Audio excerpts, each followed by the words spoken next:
Pagbasa mula sa mga gawa ng mga apostol. Nanatili sila sa itinuro ng mga apostol, sa pagsasama-sama bilang magkakapatid, sa pagpipira-piraso ng tinapay, at sa pananalangin. Dahil sa maraming himala at kababalaghang nagagawa sa pamamagitan ng mga apostol, naghari sa lahat ang takot. Nagsasama-sama ang lahat ng sumasampalataya at ang kanilang mga ari-arian ay para sa kanilang lahat. Ipinagbibili nila ang kanilang mga ari-arian at ang napagbilhan ay ipinamamahagi sa bawat isa ayon sa kanyang pangangailangan. Araw-araw sila'y nagkakatipon sa templo, masayang nagpipira-piraso ng tinapay sa kanilang mga tahanan at may malinis na kalooban. Nagpupuri sila sa Diyos at kinalulugdan rin sila ng lahat ng tao. At bawat araw ay idinaragdag sa kanila ng Panginoon ang mga inililigtas.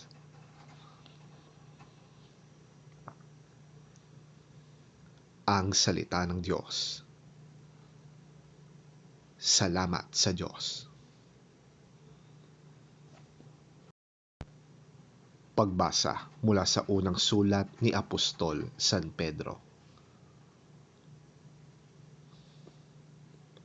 Pasalamatan natin ang Diyos at Ama ng ating Panginoong Hesukristo.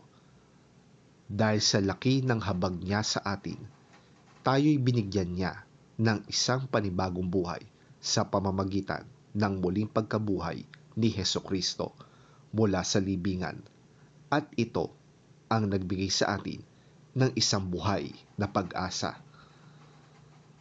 Makakamit natin ang isang kayamanang di masisira, walang kapintasan, at di kukupas na inihanda ng Diyos sa langit para sa inyo.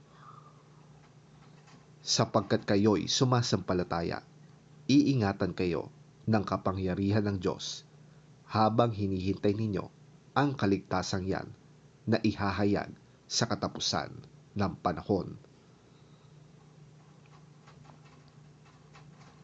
Ito'y dapat ninyong ikagalak kahit na maaaring magdanas muna kayo ng iba't ibang pagsubok sa loob ng maikling panahon.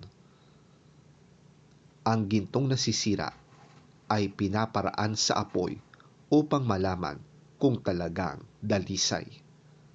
Gayon din naman, ang inyong pananampalataya na higit na mahalaga kaysa ginto ay pinaparaan sa pagsubok upang malaman kung ito'y talagang tapat.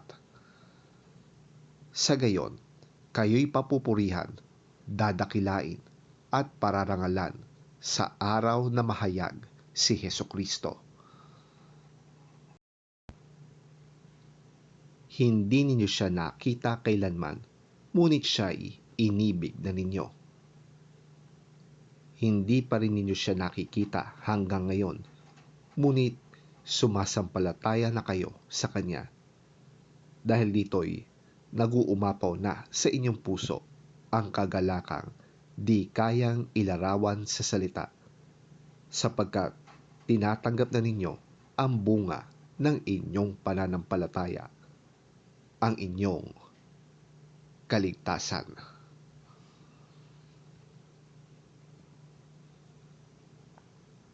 Ang salita ng Diyos. Salamat sa Diyos. Ang mabuting balita ng Panginoon ayon kay San Juan. Papuri sa iyo, Panginoon.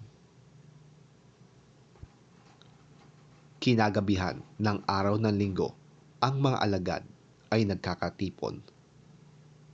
Nakasara ang mga pinto ng bahay na kanilang pinagtitipunan dahil sa takot nila sa mga Hudyo. Dumating si Jesus at tumayo sa kalagitnaan nila. Sumainyo ang kapayapaan, sabi niya. Pagkasabi nito, ipinakita niya ang kanyang mga kamay at ang kanyang tagiliran. Nang makita nila ang Panginoon, tuwang-tuwa ang mga alagad. Sinabi na naman ni Jesus, "Sumainyo ang kapayapaan.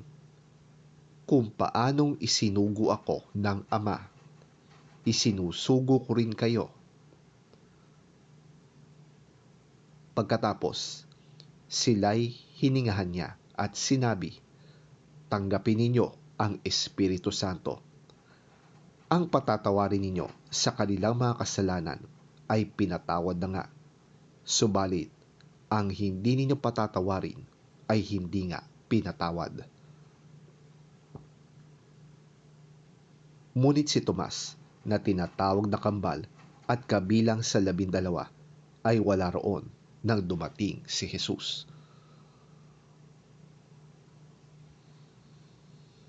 Kaya't sinabi sa kanya ng ibang mga alagad, "Nakita namin ang Panginoon."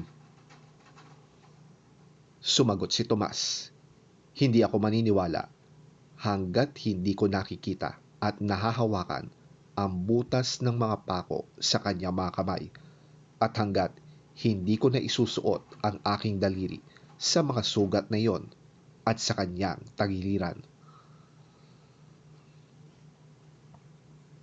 Makalipas ang 1 linggo, muling nagkatipon sa loob ng bahay ang mga alagad at kasama nila si Tomas. Nakasara ang mga pinto, ngunit nakapasok si Jesus at tumayo sa kalagitnaan nila. Sinabi niya, "Sumainyo ang kapayapaan."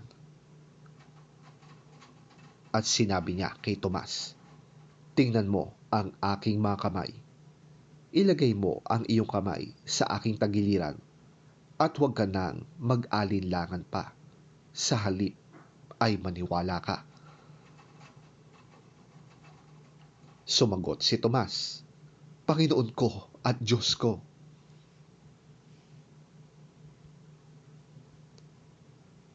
Sinabi sa kanya ni Jesus, "Naniniwala ka na ba dahil nakita mo ko? Mapalad ang mga naniniwala kahit hindi nila ako nakita." Marami pang himala ang ginawa ni Jesus na nasaksihan ng mga alagad, ngunit hindi nakasulat sa aklat na ito. Ang mga nakatala rito ay isinulat upang kayo'y sumampalataya na si Jesus ang Kristo, ang Anak ng Diyos, at upang magkaroon kayo ng buhay sa pamamagitan niya.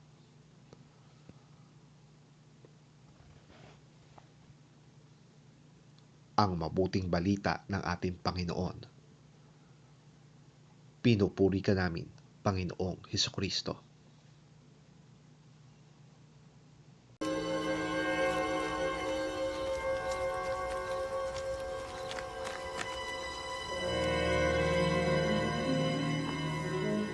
One of the 12 disciples, Thomas, called the twin, was not with them when Jesus came.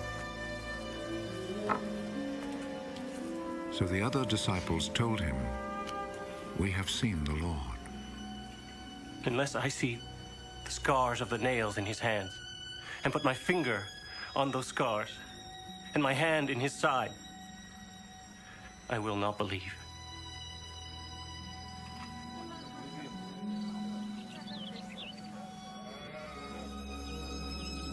A week later, the disciples were together again indoors, and Thomas was with them. The doors were locked, but Jesus came and stood among them.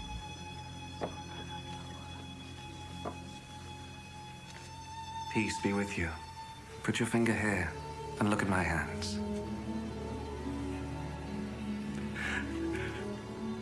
Then reach out your hand and put it in my side. Stop your doubting and believe." My Lord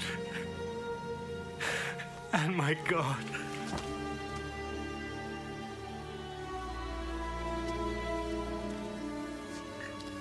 Do you believe because you see me? How happy are those who believe without seeing me.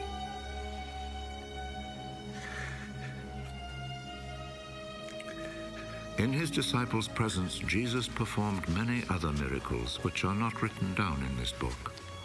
But these have been written in order that you may believe that Jesus is the Messiah, the Son of God, and that through your faith in him you may have life.